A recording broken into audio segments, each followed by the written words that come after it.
50 kg gold किसको बोलते हैं? 50 किलो गोल्ड। उसने माता जी को जो मंदिर है, अंबा माँ का जो मंदिर है, वहां पर उसने डोनेशन दिया 50 kg गोल्ड। और बड़ी न्यूज ये नहीं है कि he has gifted 50 kg gold. बड़ी न्यूज ये है कि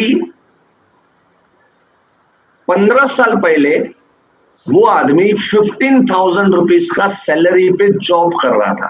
ये बड़ी न्यूज है। आप सोचिए ये आदमी की क्या ह्यूमन लाइफ वैल्यू गिनती करें। Can do rough calculation only. हाँ, रफ कैलकुलेशन, आज जितना कमा रहे हो, कमाने वाले साल जितने बाकी है, रफ कैलकुलेशन, इतना भी कर ले तो बहुत है। For example, if someone is earning 50 lakhs rupees, right, 50 lakh रुपया कोई अर्न कर रहा है एन्युअली, 20 ईयर्स उसको और अर्न करना है, तो कितना अर्न करेगा 20 ईयर्स के अंदर में? That should be life value. रफली उतना भी ले ले तो बहुत है यार, लोग उतना भी कहां लेते हैं। बट अगर ह्यूमन लाइफ वैल्यू की बात करनी है ना, तो अभी मैं आपको जो कर रहा हूं ऐसे बात कीजिए, मजा आ जाएगा। आज अंबा माँ का जो टेम्पल है आप लोग देखे होंगे, तो उसके ऊपर ना पूरा जो गुंबद है उसको अभी गोल्ड प्लेटेड कर दिया है। तो ट्रस्टी को या तो ट्रस्ट को या तो फिर गवर्नमेंट को ये सोच क्यों आया, 50 kg गोल्ड ऑलरेडी आया हुआ था, तो उसके लिए और थोड़ा गोल्ड की जरूरत थी, तो थोड़ा आह्वान किया और डोनेशन मिल गया, और पूरा आज गोल्डन टेम्पल, आप जैसे गोल्डन टेम्पल है ना, उसी तरह का अंबा माँ का मंदिर गुजरात में जो लोग भी गए होंगे अभी गोल्ड प्लेटेड हो गया। Credit goes to that 50 kg gold presented by one of the builder from Surat. और वो आदमी 15 साल पहले 15 years बैक जस्ट ही वॉज अर्निंग 15,000 रुपीज, 15,000 की सैलरी कमा रहा था। सो कैसे कैलकुलेट करें? सिंपल हिसाब देखो, अभी मेरे कुछ एग्जांपल देखो, मजा आ जाएगा आपको। ह्यूमन लाइफ वैल्यू समझाना ना बहुत आसान हो जाएगा, लोगों को समझाना आसान हो जाएगा। एक डॉक्टर साहब के पास गया था मैं लॉन्ग बैक, किसी एमडी डॉक्टर से रेफरेंस लिया था। जैसे मैं आपको सिखा था तो हमेशा रेफरेंस से काम करो। एक एमबीबीएस डॉक्टर का रेफरेंस उसने दिया, एक एमबीबीएस डॉक्टर को मिलने के लिए गया, बहुत बार लाइन थी, काफी सारे पेशेंट लोग से जमा हुआ था। डॉक्टर के पास जब मैं गया तो डॉक्टर, जो कि एमडी का रेफरेंस होने की वजह से उसने थोड़ा सीरियस ले लिया था मेरे को, तो तुरंत मुझे बुलाया, उसने बिठाया, उसने मुझे एलआईसी का फाइल दिखाया। बोले देखिए मेरे पास ऑलरेडी पॉलिसी है। जैसे उसने फाइल दिखाया, मैं फाइल देख रहा था, फाइल में 2 पॉलिसी मेरे को मिले। एक 1 lakh sum assured 75/20 75/20 money back policy आता है हमारे एलआईसी का, और दूसरा 5 लाख सम एश्योर्ड जीवन श्री पॉलिसी था, उस समय का बहुत ही फेमस प्रोडक्ट। तो इस तरह से 2 पॉलिसी उसके फाइल के अंदर में थी। मैंने उसको पूछा कि sir it means around 30,000 premium, 24,000 अपना जीवन श्री का प्रीमियम और 6,000 मनी बैक का पॉलिसी का premium. So sir you are paying approximately 30,000 premium towards LIC, right? बोलते हैं यस। उसके बाद उसने बोला कि ये सेक्शन, तभी सेक्शन 88 था, अभी 80C हुआ। बोले सेक्शन 88 में 60,000 की अभी लिमिट थी। बोले 60,000 की लिमिट है, 50% मैं ऑलरेडी एलआईसी को पे कर रहा हूँ, 50% मैं पीपीएफ में एनएससी खरीद लेता हूँ। सो बाय दिस वे मेरा इनकम टैक्स का प्लानिंग हो जाता है। मैंने कहा चलो fair enough, very good sir. File मैंने वहां पर साइड पे रखा और मैंने उनको पूछा कि सर आपकी प्रैक्टिस को देखते हुए मैं देख रहा हूँ बहुत सारे पेशेंट्स बार आपकी राह देख रहे हैं, इतनी अच्छी प्रैक्टिस आप करते हुए मैं ज्यादा समय आपका नहीं लूंगा। देखो कभी कॉमन सेंस रखो कि किसी व्यक्ति ने किसी के रेफरेंस की वजह से मुझे बुला लिया, इसका मतलब ये नहीं मैं उसको आधा घंटा 1 घंटा, ये मिनट, ये जो सेल किया था मैंने सिर्फ 6 मिनट में सेल किया था। अब देखिए ये जो बात बताई अब तक 2 मिनट का बात हो गया, तुरंत मैंने पॉइंट पकड़ा। मैंने कहा क्या लगता है सर ये 6 लाख सम एश्योर्ड जो है आपकी प्रैक्टिस आपकी इनकम को देखते हुए इनफ लगता है, या it is much more enough, इससे ज्यादा और क्या होना चाहिए? 18 साल पहले की बात है या 19 साल पहले की बात है। ठीक है सर। सर एक छोटी सी बात बताऊंगा अगली 2 मिनट में, और उसके बाद आपके फैसले के ऊपर मैं सारी बात छोड़ दूंगा। मुझे मालूम है सर आपके बहुत सारे पेशेंट बाहर राह देख रहे हैं, so I will not take your much more time, just 2 minutes का एक छोटा सा एग्जाम्पल। सर कल सुबह में आप और मैं, हम दोनों मुंबई एयरपोर्ट के ऊपर में दिल्ली की फ्लाइट पकड़ने के लिए हम लोग एयरपोर्ट में मिले। आप दिल्ली जा रहे हो किसी मेडिकल कॉन्फ्रेंस को अटेंड करने के लिए, मैं जा रहा हूँ किसी इंश्योरेंस कॉन्फ्रेंस को अटेंड करने के लिए। एयर इंडिया की टिकट है, हम सब लोग लाइन में खड़े हुए, आप भी लाइन में खड़े हुए हैं। बोर्डिंग पास लेने के लिए हम लोग खड़े हुए। उतने में वहां पर एयर इंडिया का ड्रेस सूट पहना हुआ एक आदमी आता है, एक एम्प्लॉय आता है, और हमारे हाथ में, सबके हाथ में, जो लोग लाइन में खड़े हैं, एक छोटा सा पर्चा देके जाता है। सर उस पर्चे के अंदर में, आपके हाथ में आया, मेरे हाथ में भी आया, मैं भी पढ़ रहा हूँ, आप भी पढ़ रहे हो, उस पर्चे में लिखा है कि आपकी यात्रा मंगलमय हो, इसकी शुभकामना एयर इंडिया करता है। लेकिन अगर हमारे पायलट की गलती की वजह से अगर ये फ्लाइट क्रैश होती है और इसमें अगर आपकी जान चली जाती है, तो कितने रुपए का कॉम्पनसेशन आपके परिवार को मिलना चाहिए एयर इंडिया की तरफ से? Write down a genuine figure. अगर फिगर जेन्युइन रहेगा तो आपका कॉम्पनसेशन 24 आवर्स के अंदर में एयर इंडिया की तरफ से आपके खाते के अंदर में जमा कर दिया जाएगा। चलिए सर, अगर ये सिस्टम है, आज से ये नया कुछ सिस्टम एविएशन इंडस्ट्री में आया है, और इसको अगर आपको करना है, इसमें फिगर भरना और नीचे सिग्नेचर करना है, ये जब तक आप दोगे नहीं तब तक आपको बोर्डिंग पास वहां पर इश्यू करके नहीं देंगे। चलिए सर, अगर ऐसे सिस्टम आई तो आप उस पर्चे के अंदर में क्या फिगर लिखेंगे? 2 मिनट का बाद खत्म। जैसे मैंने बोला वो सोचने में पड़ गया। Not less than 5 CR, 5 crore तो कॉम्पनसेशन में जरूर लूंगा। ह्यूमन लाइफ वैल्यू, क्या कैलकुलेशन करने बैठने का यार। उसको सिर्फ इतना अगर हमने बोल दिया ना, आपके साथ अगर कोई हादसा होता है और अगर कोई से कॉम्पनसेशन मांगना, कितना कॉम्पनसेशन मांगोगे? इतना, बस हो गया। That should be your human life value, finish. कोई कैलकुलेशन की जरूरत नहीं, कोई बात नहीं, सीधी बात, 2 मिनट की बात। जब मैंने कहा, पूछा, उसने कहा 5 crore, not less than that. मैंने उनकी तरफ नजरें मिलाते हुए वो फाइल उठाया और फाइल उठा के मैंने उनकी तरफ फेंकते हुए मैंने कहा, very good sir, very good, figure तो सही बताया सर आपने, लेकिन अगर एयर इंडिया ने ठोका तो कॉम्पनसेशन 5 CR, और हम अपनी गलती से मरेंगे, कॉम्पनसेशन परिवार को 6 lakh. Very good sir. Sir आप बहुत ही पढ़े लिखे लोग होते हैं सर, आपको ज्यादा समझाने की मुझे जरूरत नहीं पड़ती है, इशारों में सर आपने बात समझ ली होगी शायद। मैंने इतना बोला ना, अभी उसके हाथ में वो पेपर वेट था, पेपर वेट किसका? सिप्ला का। सिप्ला का पेपर वेट लेके good good good good good good. या टेल मी 1 CR के लिए कितना प्रीमियम आएगा मेरे एज में? बताता हूं तुझे। पहले लोगों को पटरी पे लाना काम हमारा है, और वो मेरा उस समय का फास्टेस्ट सेल रहा कि 1 CR की पॉलिसी मैंने सिर्फ 6 मिनट के अंदर में मैंने पार्टी को कन्विंस किया था, विद इन 6 मिनट। कभी 18 इयर्स बैक की बात कर रहा हूं। सो अगर ऐसी बातें हम करें, इस कदर अगर हम पार्टी के साथ में डिस्कशन करें, तो ह्यूमन लाइफ वैल्यू अपने आप, मुझे लग रहा है, निकल के उसके मुंह से निकलवाओ। Human life value, human life value ऐसा नहीं है, आप देखो, आप कैलकुलेट करोगे, आपने उसकी ह्यूमन लाइफ वैल्यू निकाली, उसने बताया तो उसने निकाली, वो आपके फिगर से ज्यादा मोहित नहीं होगा, वो उसके खुद के सोच से आया हुआ जो फिगर है उससे वो ज्यादा अट्रैक्ट होगा। एक दूसरा उदाहरण मैं आपको दो ह्यूमन लाइफ वैल्यू के, 2-4 एग्जांपल दूंगा, आपको समझ में आ जाएगा how to I can say explain about the human life value. Right, calculate उनको करने दो। अपने इंडिया के कुछ दिग्गज जो एजेंट दोस्त हैं, सभी के सभी आज IOI के प्लेटफॉर्म पे आए हैं, दीपक सर ने हमने बुलाए हैं, और ये लोग बहुत अच्छा, इनके पास ज्ञान होता है। राइट, एक हमारे छगन भाई हड़िया करके राजकोट के बहुत ही अच्छे इंश्योरेंस एजेंट रहे, वर्षों से टॉप पोजीशन पे रहे। आज तक अगर मैं हिसाब लगाऊं, शायद if I am not mistaken, शायद 300-400 MDRT मैं ये कहूंगा अपनी बम्बईया लैंग्वेज में ठोक डाले उन्होंने। He is having his own 2 storeyed building आज राजकोट में बहुत बड़ी बढ़िया ऑफिस है। लॉन्ग बैक जब भी उनको हमने यहाँ पर बुलाया था, और देखो उनके टारगेट्स, भले छोटे शहर में रहते लेकिन उनके टारगेट्स कैसे मालूम है? उनको जब भी पहली बार बुलाया था उस समय उन्होंने 1 CR का प्रीमियम किया था, और उस समय उन्होंने प्रॉमिस दिया था कि जब मैं दोबारा आऊंगा तो मैं 1 CR का कमीशन कमा के आऊंगा।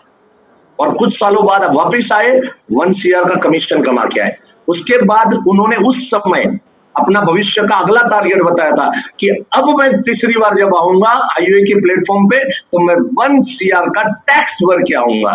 और दोस्तों रिसेंटली 2-4 साल पहले वो आए थे और उस समय उन्होंने फक्र के साथ कहा था कि यस, इस साल मैं 1 करोड़ का टैक्स भर के आपके सामने खड़ा हूं।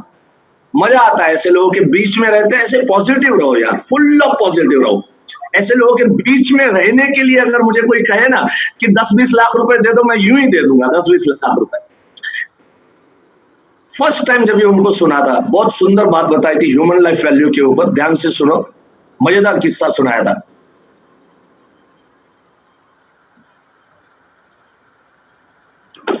बोले हम एक बहुत बड़े हमारे इलाके के इंडस्ट्रियलिस्ट का मुझे कॉल आया, उसको जनरल इंश्योरेंस का काम करना था।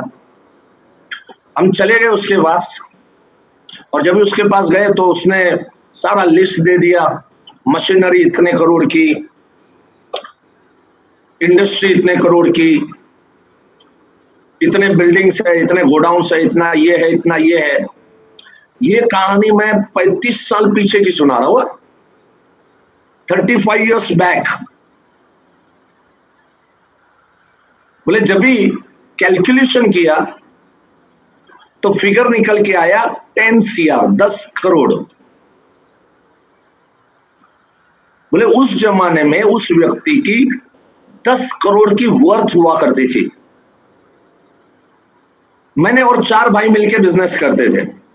मैंने उनको पूछा कि सर फाइन, ये सब तो कर ही देंगे, फायर पॉलिसी वगैरह जो कुछ लगता है, बिल्डिंग इंश्योरेंस वगैरह सब कर देंगे, गोडाउन का raw material, machinery, everything I will be. But sir मुझे बताओ, आप चारों भाई मिलके बिजनेस कर रहे हैं, आपका लाइफ इंश्योरेंस कितना है? एज यूजुअल जैसे लोगों के रिएक्शन आते हैं, इनफ है, चारों का है, इक्वल है, चारों का बराबर है। हाँ कितना है? लेकिन चारों भाइयों का 2-2 लाख सम एश्योर्ड है, 2-2 लाख सम एश्योर्ड। या ऑल 4 ब्रदर्स, यस। 10 करोड़ की वर्थ प्रॉपर्टी की और 2-2 lakhs इंश्योरेंस। नो डाउट 35 साल 35 years back this amount is also handsome. और बाहर लोग 10,000 सम एश्योर्ड, 5,000 सम एश्योर्ड लेते थे उस जमाने के अंदर में, तो तभी 2 लाख उसके हिसाब से बराबर था। लेकिन देखो बड़े एजेंट की पहचान यहां पर आती है कि वो किस कदर बात करते हैं। छगन भाई ने बहुत सुंदर किस्सा सुनाया। बोले ठीक है सर, कोई बात नहीं, एक छोटा सा किस्सा सुनाऊंगा, देखिए उसके बाद जो करना है सोचिए। समझ लीजिए सर, आपको सोने का अंडा देने वाली मुर्गी हैन मिली है, जो रोज एक सोने का अंडा दे रही है। आज उसको मिलके 10 दिन हुए आपके पास। 10 दिन में उसने 10 अंडे दिए, रोज का एक अंडा। टेबल के इस कोने पे सोने का अंडा देने वाली मुर्गी है, और टेबल के इस कोने के ऊपर 10 दिन के अंडे है, सोने के अंडे 10 दिन के, 10 अंडे पड़े हैं आप। माई क्वेश्चन इज,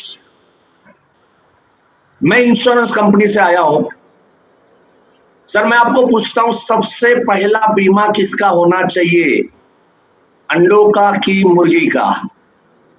तुरंत उसने जवाब दिया मुर्गी का।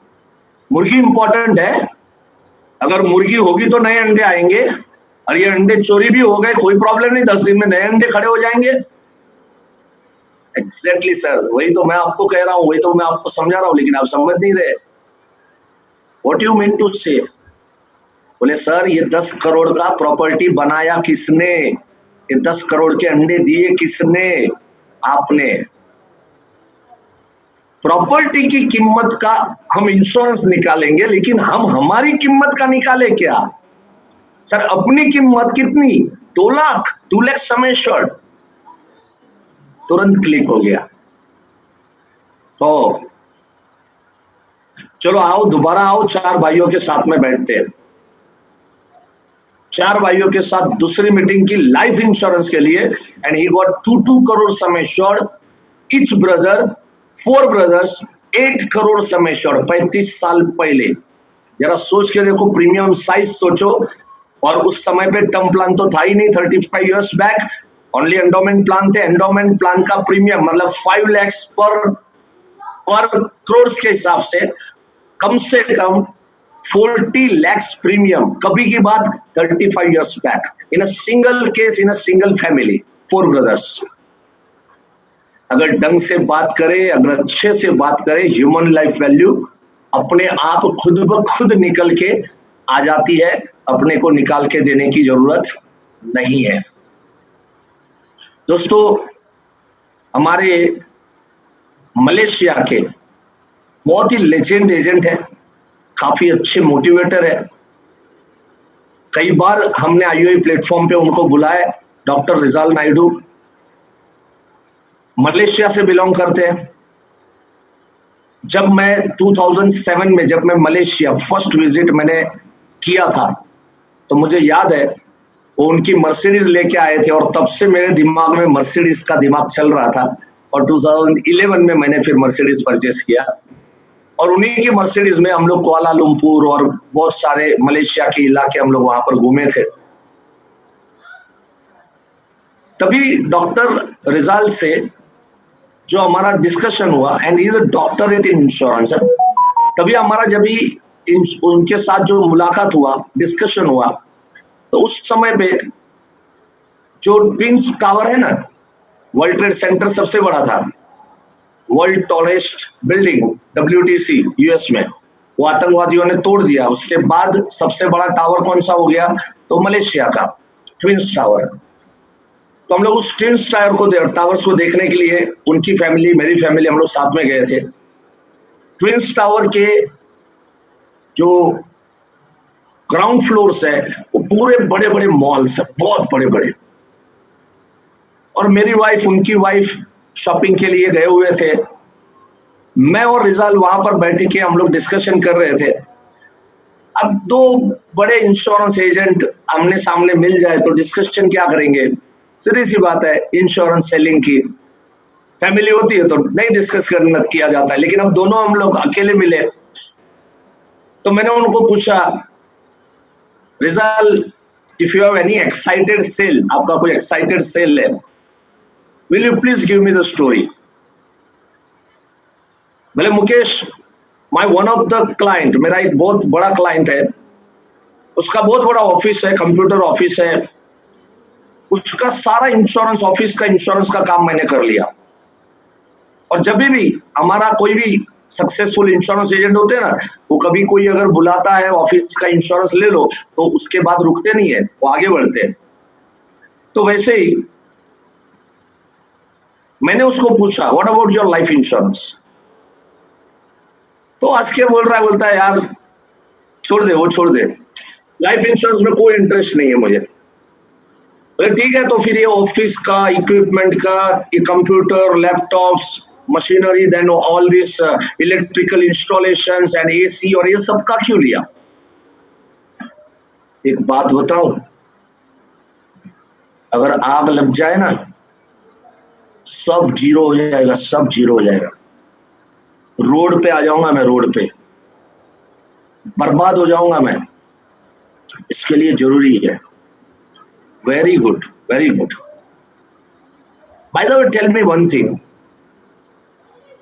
तुम्हारी बातों से मुझे ये समझ में आ रहा है कि जो वैल्यूएबल थिंग्स होती है उसका बीमा होना चाहिए।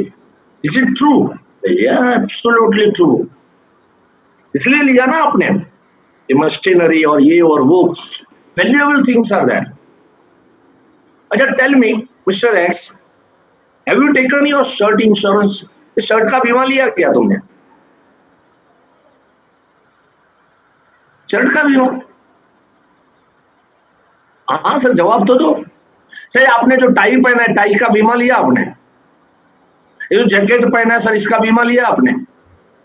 जूते पहने, बीमा लिया? ये चश्मा पहने, इसका बीमा लिया आपने? व्हाट यू आर सेलिंग यार, व्हाट यू आर सेइंग यार, ये सब चीजों का थोड़ी कोई बीमा लेता है। हाँ एग्जैक्टली सर, मैं वही कहना चाहता हूँ कि जो फालतू चीजें होती है, जिसका नुकसान हम आराम से भरपाई कर सकते हैं, जिसका नुकसान हम सहन कर सकते हैं, ऐसी चीजों का बीमा नहीं होना चाहिए। That's true, yes absolutely you are right. जो महंगी है, कीमती चीजें है, उसका बीमा होना चाहिए, फालतू चीजों का बीमा नहीं होना चाहिए। Very good sir, bottom line बहुत अच्छा आपने बताया। What do you mean to say? I mean to से कि वैल्यूएबल थिंग्स है उसके बीमे होने चाहिए, फालतू चीजों का बीमा नहीं होना चाहिए। And you are saying that मेरे बीमे की मुझे जरूरत नहीं है। आर यू अ फालतू man? What you are telling यार, ये सब मैंने तो बनाया, ये सब मेरी वजह से तो खड़ा हुआ। एग्जैक्टली वही तो कहना चाहता हूं। And ultimately he got that proposal. जो मान नहीं रहा था कि इंश्योरेंस मैं नहीं लेना चाहता। कई बार लोग बोलते हैं आपको कि I don't believe in insurance. एक बहुत सुंदर वीडियो मैंने टॉनी गॉर्डन का सुना था।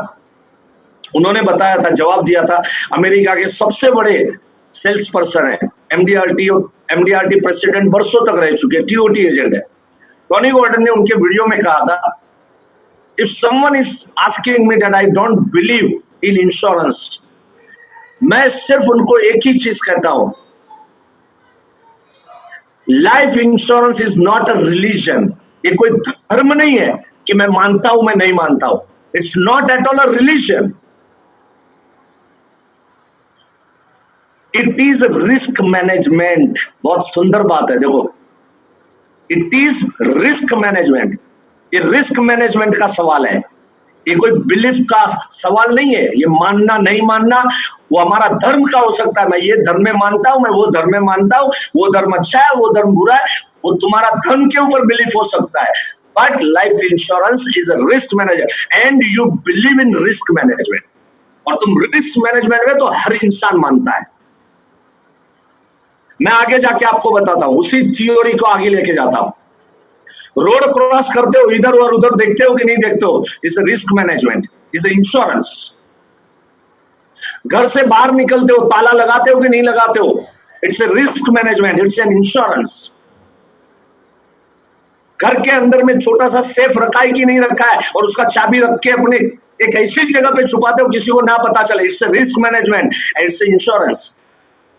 घर में कीमती चीजें जो है घर में नहीं रखनी चाहिए, इसके लिए लॉकर होना चाहिए, it's a risk management and it's an insurance. How you say that I don't believe in insurance? You believe in risk management, it means you should believe in life insurance. मैंने एक व्यक्ति को कहा था, do you believe in taking breathing? ये breathing सांस लेते हो उसमें मानते हो? हंसने लगा, जवाब नहीं दिया। बोला सर मानो या न मानो सांस तो लेनी ही पड़ेगी, बस उसी तरह से इंश्योरेंस को मानो या न मानो लेना तो पड़ेगा ही। आपका कितना स्ट्रॉन्ग बिलीफ है उसके ऊपर आर्ग्यूमेंट चलते मजा आता है यार। ऐसे आर्ग्यूमेंट करो, कैसे नहीं मानते यार। देखो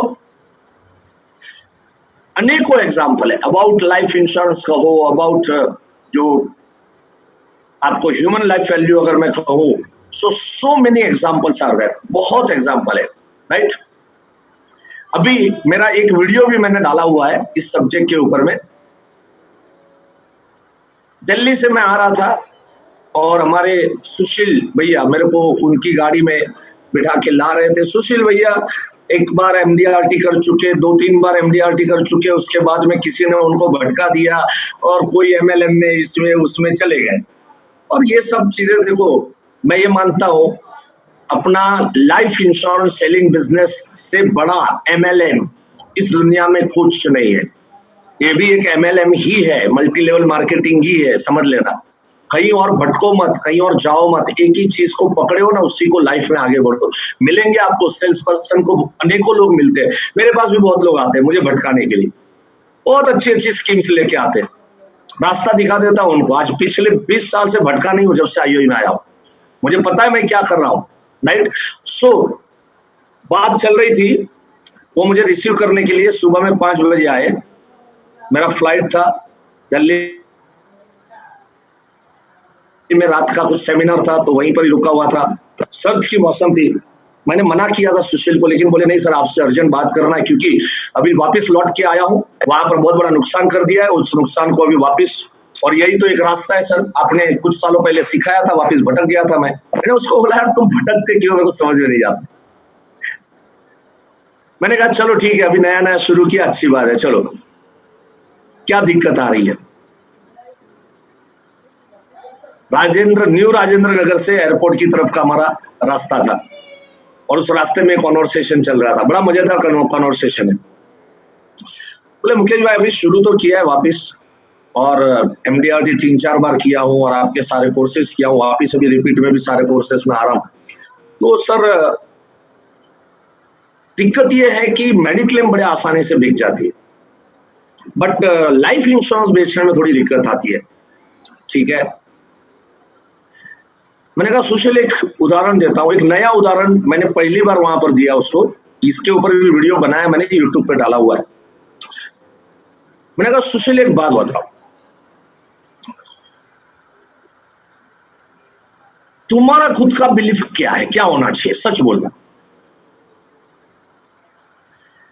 मैंने कहा मैं सच बोलता हूं तुम जवाब नहीं दे पाओगे, क्योंकि मैं तो लाइफ इंश्योरेंस का बंदा हूं ना, तो तुम मेरे को जवाब नहीं दे पाओगे, लेकिन मैं सच सीरियसली बोलूं, तुम्हारा खुद का यही बिलीफ होगा कि मेडिक्लेम पहले जरूरी है।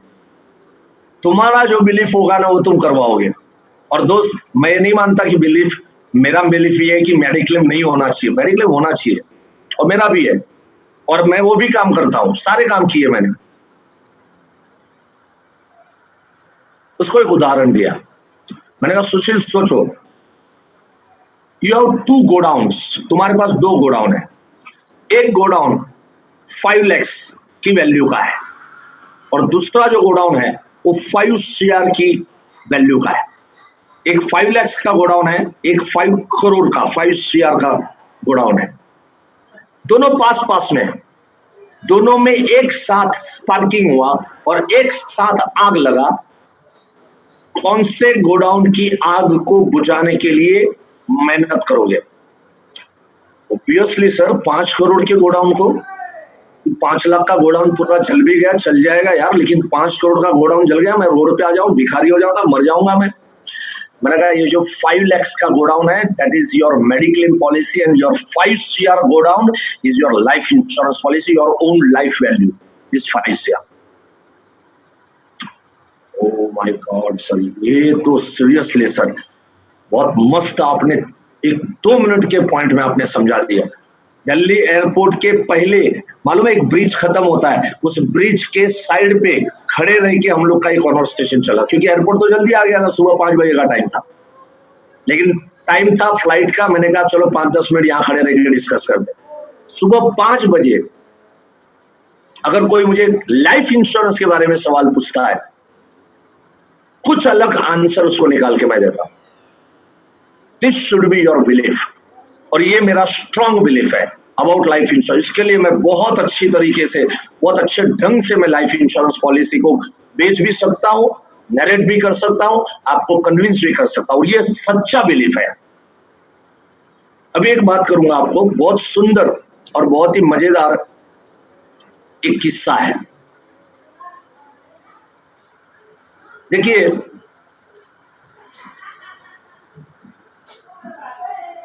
इनिशियल स्टेज में हम सभी लोग, मतलब हम सब ट्रेनिंग के लिए IOE में जाते थे,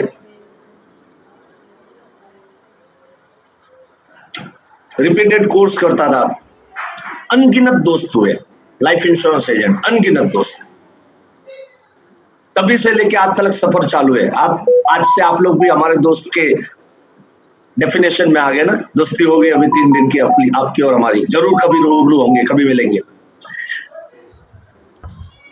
एक हमारे चिंतन करके हमारा एक दोस्त मेरे साथ में, वो भी सारे रिपीट कोर्स करता था, उसकी और मेरी कहानी लगभग सेम थी। ही वॉज इंजीनियर और जॉब छोड़ा था, आई वॉज अकाउंटेंट, जॉब छोड़ा था। I was getting 25,000 salary. He was also getting 25,000 salary. सारे रिपीट कोर्स में हम लोग मिलते थे. वो मुलुंड से बिलोंग करता था और मैं इधर वेस्टर्न साइड से बिलोंग करता था. दहीसर में उन दिनों में रहता था. एक दिन एक वर्कशॉप में क्लास के अंदर में उन्होंने मुझे कहा,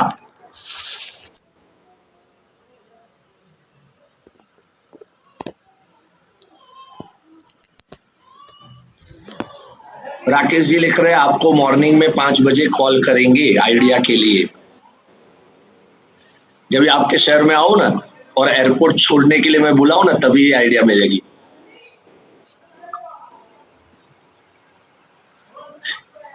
चलिए, तो चिंतन मेरे को मिले, बोले मुकेश यार एक पार्टी है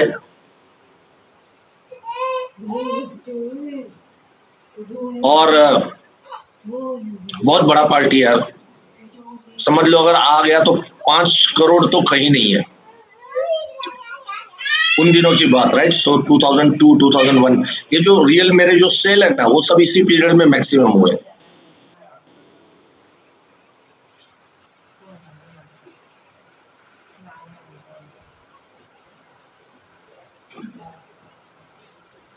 यार मुकेश तू आ जाता है तो मजा आएगा.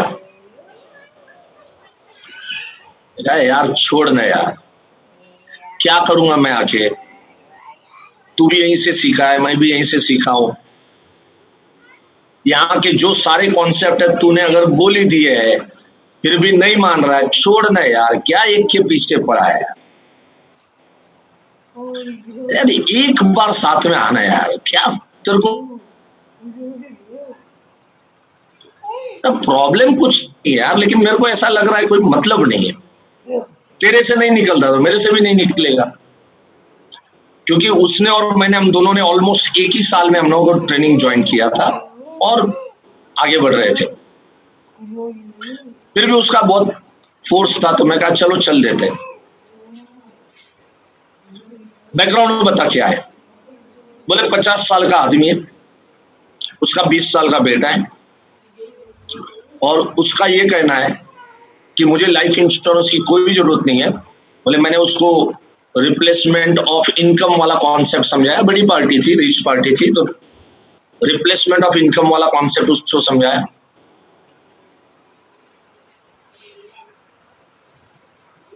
सब सुनने के बाद उसने बोला लाइफ इंश्योरेंस इंसान ने तब लेना चाहिए कि उसकी एक्टिव इनकम अगर नष्ट हो रही है. सही है. बोले यस, यही तो मैंने आपको बताया. बोले मेरी एक्टिव इनकम नष्ट ही होने वाली नहीं है, तो मेरा बिजनेस है और मेरा 20 साल का बेटा, he will take over the business as it is. ठीक है. मैंने कहा तूने क्या जवाब दिया. बोले मैंने उसको बोला, पूछा उसको कि जिस मैच्योरिटी से आप 50 के हो, जिस मैच्योरिटी से आप बिजनेस चलाते हो, आपको लगता है कि आपका 20 साल का लड़का उसी मैच्योरिटी से बिजनेस को आगे बढ़ाएगा. गुड गुड गुड, बढ़िया है, अच्छा डिफेंड किया, अच्छा पॉइंट है. फिर क्या हुआ.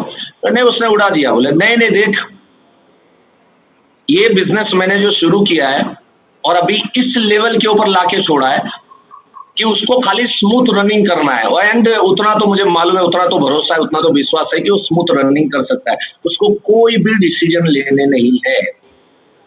अगर डिसीजन लेने हैं तो अक्ल चलेगी ना. अक्ल चलेगी तो फिर 50 साल के आदमी की 20 साल की आदमी की, उसको अक्ल ही नहीं चलानी है. सारा कुछ सेट करके रखा है. ठीक है. मैंने कहा केस तो बहुत थोड़ा ट्रिकी है बट जाते हैं.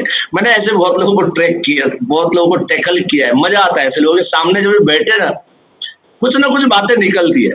नेपियन सी रोड पे 17वें माले पे ऑफिस की वैल्यू करोड़ों की. उस समय मुकेश जोशी की खुद की ऑफिस भाड़े की, और वो भी मुंबई के आखिरी स्टेशन पे, और ये heart of the city Nepean sea road. उसके कैबिन मैंने देखा, अपने LIC चेयरमैन साहब के कैबिन में कम से कम 7-8 दफे जाने का मौका मिला है. अपने LIC चेयरमैन साहब का जो बड़ा साइज का एकदम बड़ा ह्यूज कैबिन है और उसमें बीच में टेबल है, एक साइड पे सोफा और सब लगा हुआ है, एग्जैक्टली उसी तरह का इसका भी ऑफिस। जब उसके पास में गया, बातचीत शुरू की, मैंने उस बिजनेसमैन को पूछा, जब सीधी अभी पॉइंट की बात करूं तो मैंने उस बिजनेसमैन को पूछा, मैंने कहा सर आपके बारे में मेरे को चिंतन भाई ने सब कुछ बताया, वेरी गुड सर। सर मैं तो सैल्यूट करता हूं कि आपने आपके 20 साल के बेटे को क्या जबरदस्त ट्रेनिंग दिया, क्या आपको अल्टीमेट भरोसा है उसके ऊपर कि ये इतनी बड़ी ऑफिस और इतना सब कारोबार, करोड़ों का कारोबार वो अच्छे से संभालेगा। Very good sir, very good. लेकिन सर एक बात बताएं, मेरा बच्चा कितना भी होनहार है, कितना भी होशियार है, लेकिन मैं अगर टीचर के पास जाके बोलूंगा कि मेरा बच्चा बहुत होनहार है, बहुत ही होशियार है, 12-12, 14-14 घंटा, 12 आवर्स, 14 आवर्स स्टडी करता है, मैम उसको 90% उसको दे ही डालो।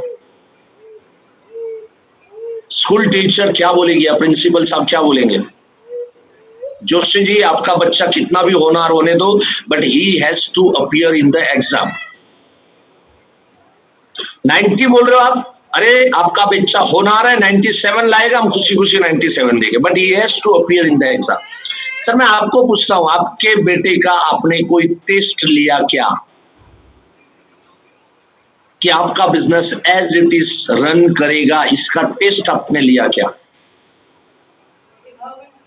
चुपचाप बैठा था, एकदम भोंदू जैसा, उसका चेहरे के ऊपर ऐसा लगे इधर मक्खी भी है ना तो भी ना उड़ाए, एकदम मायूस चेहरा। उसको देख के ना अपने को 2 मिनट उसके सामने बैठने का दिल नहीं करे, ऐसा मुंह बना के वो आदमी बैठा था। आज भी सरनेम याद है मुझे, गांधी सेठ उनका सरनेम था। मैंने कहा सर कैसे एग्जाम ले कि बिजनेस में मैंने मेरे बेटे को अच्छे से तैयार किया है, मेरे पास एक आइडिया है सर, एक काम करेंगे अपन। बोले बताओ। 1 महीने के लिए अपन ना घूमने के लिए चले जाते, इस सीट छोड़ दो आप 1 महीने की, विदाउट गिविंग एनी इंस्ट्रक्शन, कोई इंस्ट्रक्शन नहीं देना। How it is possible? क्यों सर? आप बोल रहे हो कि आपके ना रहने पर आपका बेटा बिजनेस संभाल लेगा, एज इट इज संभाल लेगा, तो 1 महीना ट्रायल करके देखते हैं ना। देखिए आपका ये अटल विश्वास है कि वो संभाल लेगा, लेकिन आपके जाने के बाद नहीं संभाल पाया तो ये सब बना बनाया सब चीज सब बिक जाएगा। यहां पर तो खतरा क्या है, सिर्फ 1 महीने का प्रॉफिट का लॉस, यही खतरा है ना। 1 महीने के बाद आप वापस आके उसको वापस ठीक कर सकते हो, घूमने चले जाते, नॉट पॉसिबल। खड़ा हो गया मैं और खड़ा होके ऐसा पंजा हाथ उसके टेबल पे रखा, आंख से आंख मिलाया और मैंने उसको बोला सर किसको बेवकूफ बना रहे हो आप? चिंतन को, मुझे या अपने आप को, किसको बेवकूफ बना रहे हो?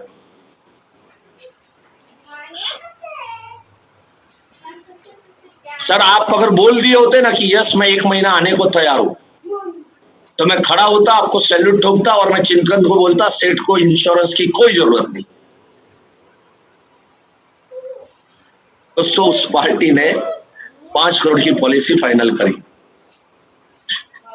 हम किस कदर उसको लेते हैं, किस कदर समझा, मिलेंगे आपको भी मिलेंगे।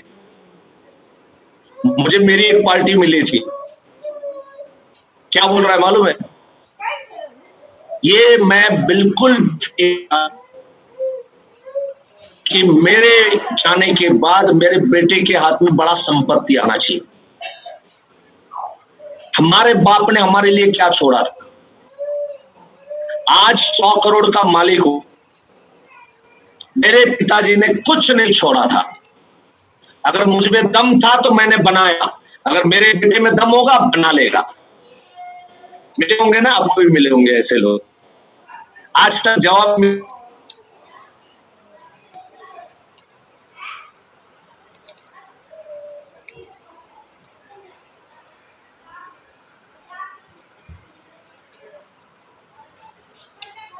पहले वो मान जानेगा। ये बड़ी पार्टी को ना कैसे लेना, मैं आपको और कम से कम 2.5 घंटे का बहुत सुंदर टॉपिक है, बहुत सुंदर। स्टेट क्रिएशन, बड़ी पार्टी का टैकल कैसे करना। मैंने इस पार्टी को बोला, मैंने बोला सर देखो, आपके पिताजी ने कुछ नहीं छोड़ा, लेकिन आप में दम था, आपने 100 करोड़ का एम्पायर खड़ा किया। सर जरा सोच के देखो, अगर आपको आपके पिताजी ने मरते समय अगर 10 लाख का प्लेटफॉर्म दिया होता उस जमाने में, तो आज आपके पास 1000 करोड़ की प्रॉपर्टी हो सकती थी। इसका मतलब आपके पिताजी ने 10 लाख रुपए नहीं छोड़ के आपका 900 करोड़ का लॉस किया। और यही चीज अगर आप चाहते हो तो मत छोड़ो, कोई प्रॉब्लम नहीं, बेटे को अपने बलबूते पे खड़ा होने दो। आज मुकेश अंबानी वर्ल्ड का नंबर 1 या टॉप 10 बिजनेसमैन में उसका नाम आया, तो उसके पिताजी ने, धीरूभाई अंबानी ने संपत्ति छोड़ी थी इसके लिए। अगर धीरूभाई अंबानी ने अपना प्लेटफॉर्म उसको ना दिया होता ना, तो आज मुकेश अंबानी वर्ल्ड के टॉप 10 में नहीं, वर्ल्ड के टॉप 100 में भी शायद स्थान नहीं पाते। उसने एक और प्रश्न पूछा, वो कन्विंसिंग हो गया, वो स्माइल आ गया उसके चेहरे के ऊपर। शायद मुझे ऐसा लग रहा था कि उसने ये क्वेश्चन अनेकों को शायद पूछा होगा, लेकिन हो सकता है कि किसी ने कोई प्रॉपर आंसर उसको दे नहीं पाया होगा। तो बहुत खुश हो गया मेरे से, बोला आप मजा आया, आपने बात किया, मजा आया, अच्छा लगा। चलो एक आखिरी सवाल का डाउट क्लियर करो, मैं पॉलिसी देता हूं आपको। बताओ सर, चलो। बोला आखिरी क्वेश्चन, अगर बेटा नालायक है, बेटा नालायक है तो क्यों छोड़ू? चलो, बेटा इंटेलिजेंट है, बेटा होशियार है, बेटा अच्छा है तो छोड़ना चाहिए, बेटा नालायक है तो क्यों छोड़ू? बोला गिरीश भाई, गुजराती पार्टी है, बोला गिरीश भाई नालायक छोकरो है तो छोड़ो उठ पड़े। बोला नालायक अगर बेटा है ना तो छोड़ना ही पड़ेगा। क्यों मालूम है? बेटा नालायक है, आपने कुछ नहीं छोड़ा, लोगों के पास जाके भीख मांगेगा, लोग ये नहीं बोलेंगे, उसके नाम से नहीं बोलेंगे लोग कि जीतू भिखारी है, लोग ये बोलेंगे गिरीश सेठ का लड़का रोड पे आ गया, गिरीश सेठ का लड़का। क्योंकि नाम तो आपका है सर, नालायक बेटों का नाम थोड़ी ना होता है, नाम तो होशियार बाप का होता है। हंस पड़े, उन्होंने तालियां बजाए थे, बोलते मजा आया, मजा आया। क्या बात बोलते हो यार, तुम्हारे पास हर चीज का जवाब है। और बोले कितनी होशियारी है, देखो चट भी मेरी पट भी मेरी, बेटा नालायक फिर भी वाले, बेटा अच्छा फिर भी वाले। सही है, गलत है तो बोलो। तो अगर आपका स्ट्रॉन्ग बिलीफ होगा ना दोस्तों, बहुत मजा आता है। हम लोग तो बहुत इस तरह से मजे करते हैं, वी आर एंजॉइंग, अच्छा लगता है ये सब जब एग्जाम्पल्स देते हैं, ये सब बातें जब हम लोग करते हैं। अभी देखो दीपक सर ने बहुत सुंदर एक बात बताई थी, सेमिनार में बताई थी, तो हम सबको सुनो, सबको सुनो, सबके पास यूनिक से यूनिक आइडियाज थे। अभी रिसेंटली दीपक सर के किसी एक ईस्टर्न जोन के लिए कोई मीटिंग चल रहा था, तो और दीपक सर दोनों थे, मेरा कोई नहीं था, मैं प्लेटफॉर्म पे था। जैसे इस प्लेटफॉर्म पे अभी मेरा रोल है इस बेसिक कोर्स में, बाकी सब लोग भी है, लेकिन सब लोग सुन रहे मुझे, तो उस तरह से मैं दीपक सर को सुन रहा था। बहुत अच्छा बात बताया उन्होंने, हालांकि सुना था, माइंड से स्किप हो गया था, क्योंकि उसी बेसिस के ऊपर 3 करोड़ का प्रीमियम आया था हमारे हिम्मत भाई ढोलिया, सूरत के जो एजेंट है। 3 CR प्रीमियम समय शॉर्ट नहीं बोल रहा हूं मैं, Jeevan Umang 3 crore premium in a single case, yes qualified 14 MDRTs। ऐसे मिरेकल हुए हैं यार। ये सब हायर लेवल के कोर्सेज में रेगुलर भरोसा करके आगे बढ़े हैं। और ये लोग अटक गए होते ना तो आज ये सेल कभी नहीं कर पाते। आप जाके अगर जानते हो ना, सूरत के हिम्मत भाई धोलिया को फोन करके खाली पूछना, वो बोल देंगे, बोले नहीं मुकेश भाई सही बात है। उनकी पार्टी में डिस्कशन हुआ था, दीपक भाई ने एक डिस्कशन किया था जो बाद में कन्वर्ट हुआ 3 CR का प्रीमियम आया। कॉन्वर्सेशन देखो क्या है। मैंने अभी जो सेशन मेरा हुआ गुरुवार को, उसमें जो लोग भी उपलब्ध होंगे, बैठे होंगे, उन्होंने सुना होगा। 2.5 घंटे का बहुत सुंदर सेशन मैंने लिया था। खाली 200 रुपया चार्ज रखा था। बहुत सुंदर सेशन, सारी बातें इसी तरह की ली थी उसमें। तो उसमें एक कहानी मैंने सुनाई थी। दीपक सर ने उस पार्टी को खाली इतना पूछा कि आपकी ऑफिस की वैल्यू 10 करोड़ की है, क्या आप 10 लाख में बेचोगे? चलो कोई तकलीफ आ गई, बेचनी पड़ी, तो 10 करोड़ का आपका ऑफिस है, आप कितने में बेचोगे? ठीक है, थोड़ा 10, 20, 25 लाख ऊपर नीचे, 10 लाख में बेचोगे? हाउ इट इज पॉसिबल दीपक भाई, कैसी बात करते हो आप? 10 करोड़ की प्रॉपर्टी 10 लाख में? अरे उससे अच्छा तो ना बेचूं मैं। बोले सर आपका लाइफ इंश्योरेंस देखो जरा कितना है, और आप ये 10 करोड़ का प्रॉपर्टी बनाया आपने, लेकिन 10 लाख में बेचना नहीं चाहते। ये प्रॉपर्टी कितने की? कितना टाइम लगता है बताओ, कितनी सुंदर बात, कितना टाइम लगता है किसी को अगर कन्विंस करना है। ह्यूमन लाइफ वैल्यू की बातें चले, राइट? तो किस तरह से हम लोग, अभी आपको मजा पड़ गया, मजा आ गया आपको सभी को कि यस ह्यूमन लाइफ वैल्यू हम लोग किस ढंग से हम लोग बात कर सकते हैं, कैसे हम लोग बात कर सकते हैं। एक लास्ट उदाहरण दे दूं ह्यूमन लाइफ वैल्यू का। कभी पार्टी को पूछो सर आपकी कार कितने की है? 15 lakh, 20 lakh, 25 lakh, what ever value होगा बताएगा। सर कार को लॉक करते हो? Of course. देखो जिसकी भी गाड़ी होगी ना, हम सबकी एक एक्शन होती है। जैसे हम गाड़ी से बाहर निकालते हैं इमीडिएटली हम लोग क्या करते हैं, आजकल तो रिमोट है, तो रिमोट से हम लोग गाड़ी को लॉक करते हैं।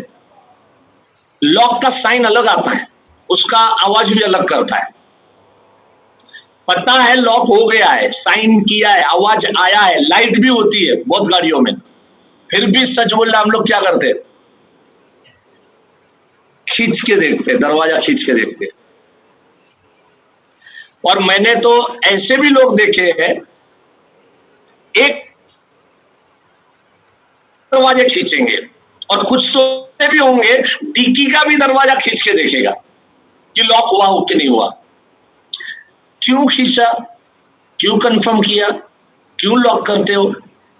चलो अंदर माल सामान कितने का होगा, कोई गाड़ी तो चुराएगा नहीं, चलो वो भी चुराया तो 20 लाख का गाड़ी है, 20 लाख का कार है, लेकिन अंदर का माल अगर किसी ने चुराया, कितना चुरा के चुराएगा यार? क्या चुराएगा? म्यूजिक सिस्टम चुराएगा, क्या चुराएगा? सीट कवर लेके जाएगा, क्या चुरा के चुराएगा? लेकिन फिर भी कभी आज तक हमने अपनी कार को अनलॉक रख के कभी हम गए नहीं। बहुत बार ऐसा भी हुआ होगा कि आप धुनकी में थे, बातें करते करते आप बिल्डिंग तक चले गए और अचानक आपको याद आया होगा कि मैंने लॉक किया कि नहीं किया, दोबारा बाहर आए होंगे और आपने रिमोट से लॉक किया होगा। ये एक्शन है ना, जो गाड़ी यूज करते हैं ना, उस सबके साथ हुआ होगा।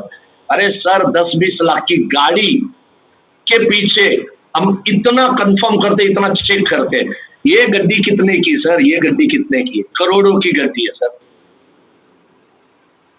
क्या इसको लॉक किया? क्या इसको लॉक करना मतलब लाइफ इंश्योरेंस? यस, इसको लॉक कर सकते हैं हम। मेरी इंटेलेक्चुअलिटी को मैं लॉक कर सकता हूं by taking my life insurance policy, right? So इस तरह से हम लोग ह्यूमन लाइफ वैल्यू की अनगिनत बातें हम पार्टी के साथ में कर सकते हैं। अभी दोस्तों मैं आगे बढ़ते हैं और जो कॉमन ऑब्जेक्शंस हमारे बीच में आते हैं वो हम शुरू करें, लेकिन उसके पहले एक बहुत इंपॉर्टेंट डिस्कशन आप लोगों के साथ में करना है, और इसके लिए मुझे यहाँ पर शेयर स्क्रीन करेंगे प्रवीण भैया। नहीं हूं मैं, I am not a host. Yes Praveen भाई, सुन रहे हो आप?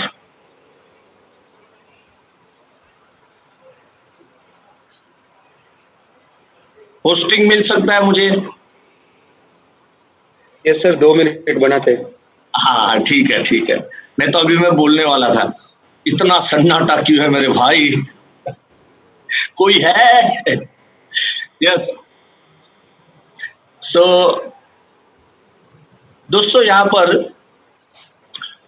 और हमारे पास बहुत ऑब्जेक्शंस आते हैं, right? So lot of objections हम जो फेस करते हैं, जैसे कि, और उसका भी मैं आपको जवाब दूंगा।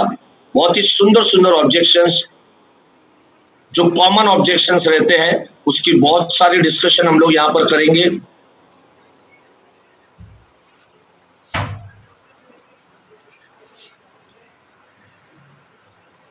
जब तक होस्टिंग आ रही है तब तक एक बहुत अच्छा एक ऑब्जेक्शन मैं आपको ले लूं यहाँ पर, और अक्सर आपको ना ये फेस करना पड़ता होगा आपको। मेरा एक दोस्त है, कॉलेज का दोस्त है, किरण मोरे करके। उसके वसई के फ्लैट में बरसों पहले की बात है, मैं बैठा था, ऐसे बात चलते चलते मैंने लाइफ इंश्योरेंस का बात छेड़ा। इसके पहले भी 3-4 बार मैं बात छेड़ चुका था, फुल टाइम हुआ था, रेगुलरली मेरे दोस्तों को विजिट करता था, मिलता था, कई दोस्तों के बीमे लिए भी थे, लेकिन एक किरण का पॉलिसी मेरे पास नहीं आ रहा। एक दिन जब भी मैंने बात छेड़ी, पता नहीं वो कौन से मूड में था, गुस्सा हो गया और मेरे को बोलता है, हे बघ मुकेश, जर इन्शुरन्स बद्दल बोलायचं असेल ना, माझ्या घरी यायचं नाही। अगर इंश्योरेंस की बात करनी है ना, मेरे घर पे आने का नहीं। अच्छा ठीक है, मैंने भी चैलेंज उठाया। उसने क्या बोला था, आज के बाद इंश्योरेंस के लिए अगर मेरे से बात करना है तो मेरे घर पे नहीं आने का, राइट? मैंने भी चैलेंज उठाया, मैंने कहा ठीक है, लेकिन एक बात बोलूं किरण, तू एक गलती कर गया। क्या हुआ? मतलब एक गलती कर गया। तू क्या बोला? आज के बाद। इसका मतलब आज जो बोलना है मैं बोल सकता हूं, जो समझाना मैं समझा सकता हूं। तूने परमिशन दे दिया, और आज मैं मैटर को क्लोज करके ही उठूंगा, ताकि जिंदगी में दोबारा ये चीज समझाने के लिए मुझे आना नहीं पड़ेगा। और अब तो तेरे से बात किए बढ़कर मैं तेरे को बीमा ना बेचू ना, मेरा नाम मुकेश जोशी है। ऐसे कभी चैलेंज ले लो यार, बहुत आइडियाज आएंगे, बहुत आइडियाज दिमाग में आएंगे। अब मैंने ना उससे बात भी नहीं की, मैंने बोला तेरे साथ बात किए बगैर मैं तेरे को बीमा बेचूंगा। अंदर उसकी वाइफ थी, विद्या, बुलाया, विद्या बाहर आई। वो सुन रही थी किचन में हमारी बातों को। बाहर आके उसने सबसे पहले तो किरण का लेफ्ट राइट ले लिया। अरे कोई मित्राशी असं वागतं का? हा? कोई दोस्त है, अक्ल है तेरे को? कॉलेज का दोस्त है हमारा, ऐसे बोलता है कोई? विद्या रहने दे, आ इधर आ, बैठ इधर, उसको उसका काम करने दे। अब वो न्यूज़पेपर खोल के बैठ गया। मैंने कहा तेरे से कुछ बात करनी है, तेरे से, जो मैं कहूं उसका जवाब दे। बोले पूछ। बोला विद्या सच बोलना, हर महीने में घर से रद्दी, पेपर, कचरा, प्लास्टिक, भंगार, बाटली, ये सब निकलता है ना, रद्दी वगैरह सबके घर में। हाँ निकलता है। क्या करती है? भंगार वाले को बुलाती हो, नॉर्थ साइड में कबाड़ी बोलते हैं, कबाड़ को बुलाती हो, हमारे यहाँ भंगार बोलते हैं, भंगार वाले, कबाड़ वाले, उसको बुलाती हो, फिर उसको दे देती हूँ सामान। अच्छा ये फ्री में लेके जाता है? जैसे तेरे को मालूम नहीं है, फ्री में क्यों लेके जाएगा और मैं क्यों दूंगी फ्री में? क्यों? फालतू का चीज है, बेकार का चीज है, काम में ना आने वाला चीज है, फेंक देने वाला चीज है, कचरे के जमाना है हमारे लिए। उसके पैसे हाँ, जैसे तेरे को मालूम नहीं है, आते हैं पैसे, अच्छे खासे आते हैं। हाँ ठीक, इतना बोल के मैंने पॉज लिया। अगर किरण ने पेपर साइड पे रखा, साइड पे रख के मेरी तरफ देख के बोलता है, तुला म्हणायचं काय, तेरे को क्या कहना क्या है? मैंने कहा मुझे यही कहना है किरण कि अगर तेरे घर से रद्दी, पेपर, प्लास्टिक, दूध की थैली, चप्पल, ऐसी फालतू की चीज, टूटी हुई चीज, काम में ना आने वाली चीज, फेंक देने वाली चीज भी तेरे घर का उम्रा जब क्रॉस करती है, जरा जब तेरे घर का चौखट क्रॉस करती है, तो तेरे घर में कुछ पैसे छोड़ के जाती है। जिस दिन, बुरा मत मानना विद्या, लेकिन जिस दिन 4 कंधों पे तू जाएगा ना, राम नाम सत्य है, राम नाम सत्य है, कोरा का कोरा जाएगा, कोरा का कोरा। और ये विद्या ना हरी चुड़िया तोड़ते तोड़ते बोलेगी, तेरे से तो दूध की थैली अच्छी कि कुछ पैसे कुछ दाम छोड़ के जाती थी, कोरा का कोरा निकल लिया। मुझे मालूम है बहुत भयानक चीज है, राइट, हर जगह इस्तेमाल नहीं करना। मैं आपको बताऊं, कोई चीज है ना, कब इस्तेमाल कर रही हो मैं बताता हूं, ध्यान से सुनना। कौन सी चीज कब इस्तेमाल करो? जिस मोमेंट पे आपको पता चले कि वो लेने वाला नहीं है। चलाओ ब्रह्मास्त्र जितने चलाने उतने साले, या लेगा या नहीं लेगा। मुझे जब ये पता चलता है ना कि वो सामने वाला अभी किसी भी हालत में लेने वाला नहीं, मैं फ्री हो जाता हूं, मैं मुक्त हो जाता हूं, फिर मैं कुछ भी बोलने के लिए मेरी तैयारी हो जाती है, राइट। सो बातें हैं, बहुत बातें हैं, मजे आती है, ऐसे ऐसी कहानियां, ऐसे ऐसी बातें। यह सभी होस्टिंग आ चुकी है मेरे पास में। एक बहुत ही सुंदर चीज मैं आपको यहाँ पर दिखाने जा रहा हूं, and that is share screen आया होगा आप सभी के पास। और हमारे बहुत सारे जो दोस्त हैं वो यहां पर लिख रहे थे कि सर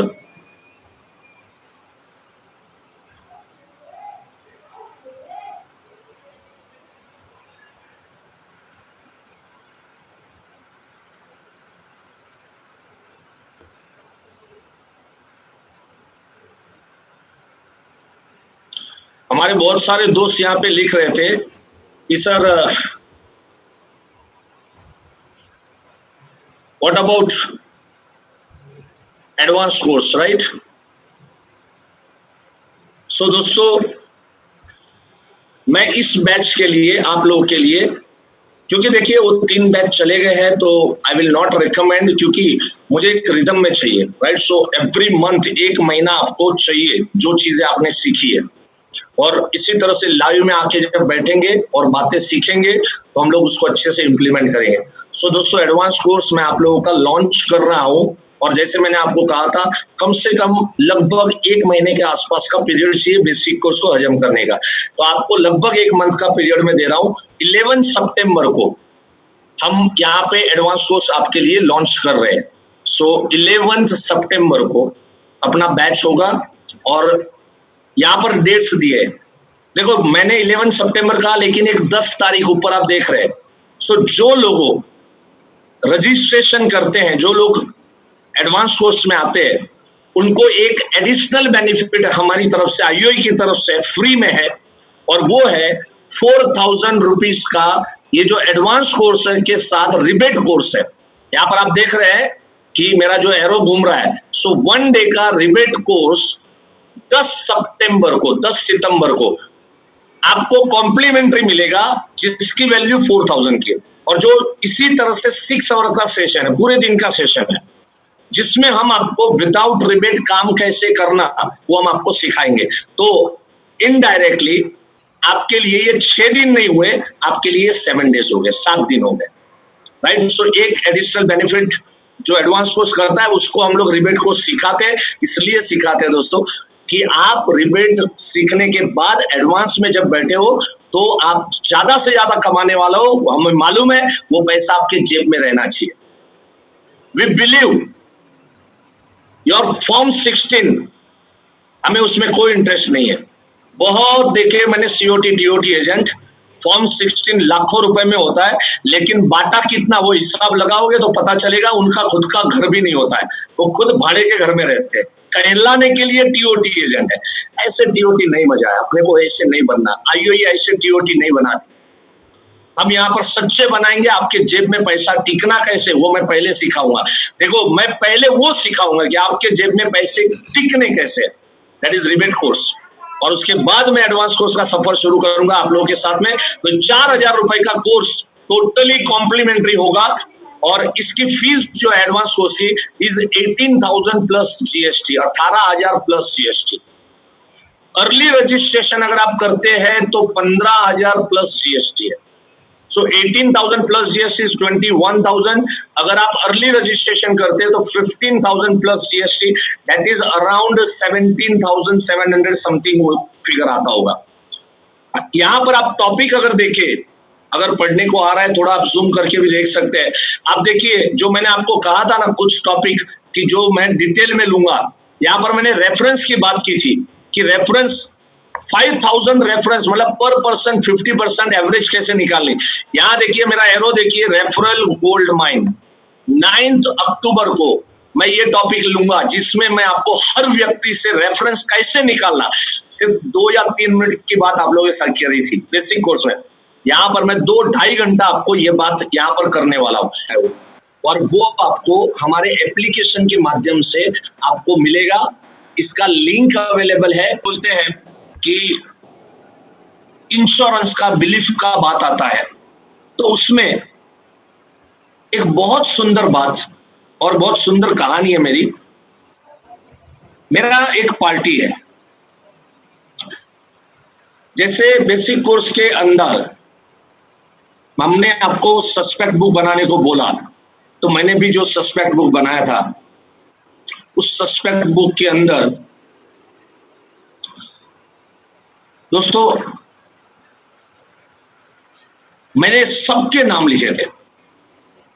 और उन दिनों में मैं नौकरी करता था, ट्रेन की सफर करता था, तो मेरा ट्रेन में एक ग्रुप था और बहुत सारे भजन मंडली है। आज मुंबई के लोकल ट्रेन के अंदर में रेगुलर भजन मंडली होते हैं। वो एक भजन मंडली का ग्रुप था। जब जब मौका मिलता था उसी टाइम की ट्रेन में उसी कोच को पकड़ के कई बार मैं भी वो लेके उनके साथ में भजन करते करते निकलते थे।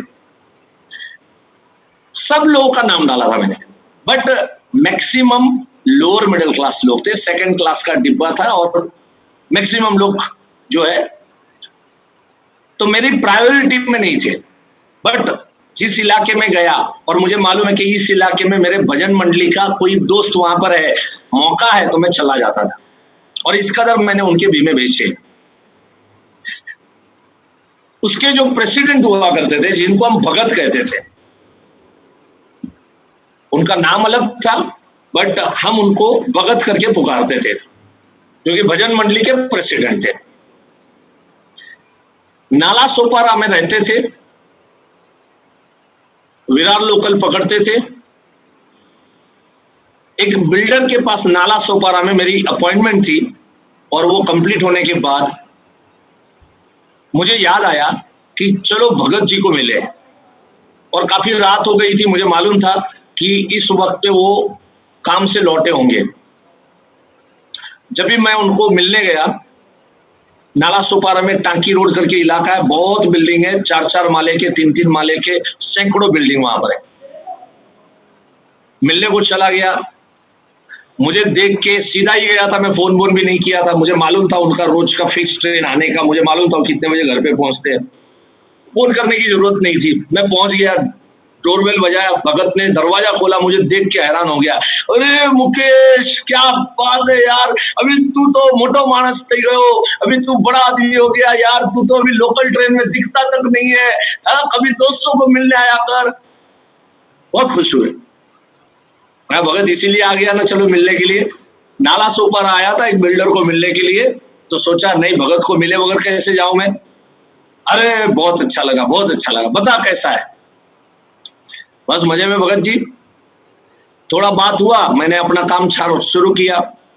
जैसे मैंने इंश्योरेंस की बात छेड़ी, सुनना, सब तरह के लोग हमको भी मिलते हैं, याद रखना। आसान नहीं होता लाइफ, सब तरह के लोग मिलेंगे। जैसे मैंने इंश्योरेंस का बात छेड़ा, भगत मुझे बोल रहे, मुकेश रुक, इंश्योरेंस तो मैं कभी जिंदगी में कराऊंगा नहीं। क्यों? इंश्योरेंस क्यों नहीं कराऊंगा? ऊपर वाले पे भरोसा करता हूं मैं, उसके ऊपर भरोसा है। और याद रखना, अगर मेरे बेटे के जीवन में दुख लिखा है तो तेरी इंश्योरेंस पॉलिसी उसको सुख नहीं दिला सकती। उसके नसीब में जो लिखा है उसको भुगतना ही पड़ेगा, तेरी इंश्योरेंस पॉलिसी कुछ नहीं कर सकती। ओहो,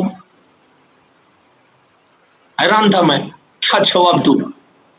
मुझे बोल रहे, देख आज तक तू मुझे जानता है बरसों से, आज तक कभी मैंने शेयर बाजार में पैसा लगाया ना, कभी मैंने जुआ खेला ना, कभी नहीं। तो फिर बीमा क्यों लूं? जुआ, शेयर्स, बीमा, कनेक्शन क्या है? ये कनेक्शन, ये बीमा है ना, सबसे बड़ा जुआ है, सबसे बड़ा जुआ है। कैसे बीमा जुआ कैसे हो गया? अभी तू क्या बोलेगा, 20,000 रुपया आप दो, कल अगर तुम्हें कुछ हो गया तो 5 लाख रुपए मिलेगा। ये 5 लाख क्या है? लॉटरी है। 20,000 रुपए जुए में लगाए। ओ तेरी, कभी जिंदगी में सोचा नहीं था। सोचो, नया नया फुल टाइम हुआ था, दीपक भाई ने इंश्योरेंस को लेके इतना जोश दिया था, और लोग कैसे गुब्बारे में से हवा निकालते। 2 घड़ी तो मैं हैरान हो गया, मैं कौन से जुए के धंधे में आ गया यार। लेकिन ये बेसिक उसने सिखाया ना, बहुत कुछ सिखाया। मन ही मन में हंसा, मुस्कुराया। भगत जितना बोलना है बोल ले तू, लेकिन आज तो तेरे को छोड़ूंगा नहीं मैं।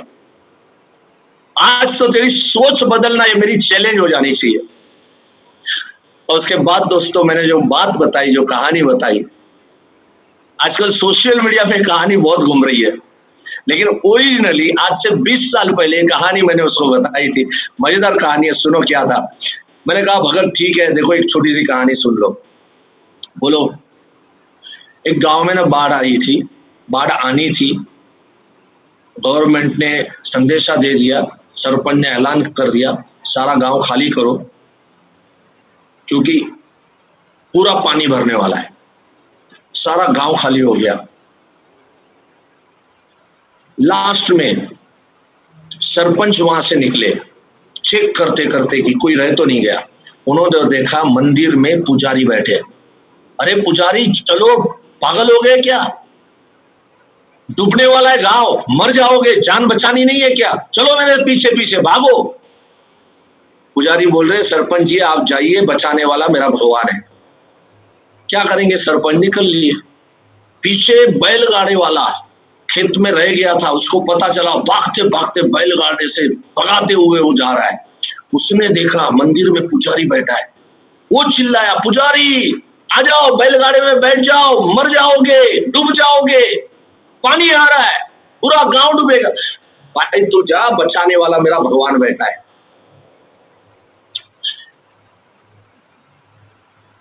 लास्ट में पानी भर गया, मंदिर के ऊपर चिपक के बैठा है, कलश के ऊपर चिपक के। हेलीकॉप्टर वाला है, रेस्क्यू ऑपरेशन वाले आए, उसने सीढ़ी भेजा, नीचे डाला, come on hurry up, hurry up. Come up side. भाई जाओ, बचाने वाला तो मेरा भगवान बैठा है। क्या करेगा बेचारा, 2-4 चक्कर काटा, निकल गया वहां से। पुजारी डूब गया, पुजारी ऊपर स्वर्ग में भगवान के सामने फरियाद कर रहा है, भगवान 30-30 साल 30 इयर्स तुम्हारा पैर धो के पानी पिया, आखिर में पानी में डुबाया। ये इज्जत किया मेरी सेवा का, ऐसा कोई करता है? चिल्लाता रहा मेरा भगवान आएगा, मेरा भगवान आएगा, डुबाया आखिर में। भगवान सुदर्शन चक्र घुमाते उसको बोल रहे, बोले बेवकूफ, 3 लोगों को मैंने ही भेजा था। उस सरपंच को मंदिर वाली गली मैंने इशारा दिया, इधर से जा मेरा पुजारी को उठा। वो बैलगाड़ी वाला, उसको भी मैंने बोला मंदिर वाली गली पकड़ ताकि मेरे पुजारी को उठाए, फिर भी नहीं माना। हेलीकॉप्टर मैंने भेजा, और क्या करता मैं तेरे लिए? तुझे क्या लगा मैं सुदर्शन चक्र लेके तुझे लेने को आऊंगा?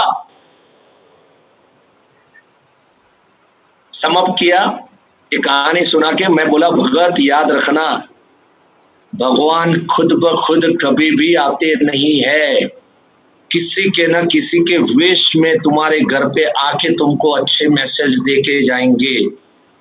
भगत सोचो, यहाँ पर 500 से ज्यादा फ्लैट है, more than 500-700 flats are there, लेकिन आप ही के फ्लैट में मैं इधर आपके सामने क्यों बैठता हूं? ये भी भगवान का इशारा है ना। तुम बोलते हो ना भगवान जो करता है वो सब कुछ भगवान कराता है, तो आज तुम्हारे सामने अगर मैं बैठा हूं, ये भी तो भगवान का इशारा हो सकता है। जो भगवान खुद नहीं आते, भगवान किसी को भेज देते हैं। सुनी कहानी, अच्छा लगा, पॉलिसी ली। मजे की बात ये हुई कि वो 1 नंबर के लिए उठ के गया और उसकी वाइफ, उसके पहले सब पॉलिसी बन गई थी, ज्यादा बड़ी नहीं थी, छोटी सी पॉलिसी थी, लेकिन उसकी वाइफ आई किचन से और उसने, मारवाड़ी समाज से थी, घूंघटा लगा हुआ था, उसने मेरे को कहा चाय का कप प्याला देते हुए, भैया आपने बहुत अच्छा कहानी सुनाए। उसकी बात में कहीं मुझे ये समझ में आ रहा था कि कई इंश्योरेंस एजेंट भगत को मिलके गए होंगे, लेकिन भगत ने जुआ ये सब कहानियां बता के वो एजेंट को भगा दिए होंगे। सो बहुत बार दोस्तों ऐसी कुछ कहानियां हमें काम आती है, और ऐसे ही 51 कहानियां, ये भी कहानी है उसके अंदर, और जितने हैं पॉसिबल है मैं यहाँ पर जरूर आप लोगों को बताऊंगा, राइट, जो मेरे सिलेबस में यहाँ पर बैठ रहे हैं। सो दोस्तों आप एंजॉय कर रहे होंगे, कब 1.5 घंटे निकल जा रहे हैं पता ही नहीं चलता है, और अभी अगली 5 मिनट अमोल भाई हमारे साथ। Thank you so much. बहुत बहुत बहुत बढ़िया सर, सभी लोग एंजॉय कर रहे हैं। Yes we are enjoying.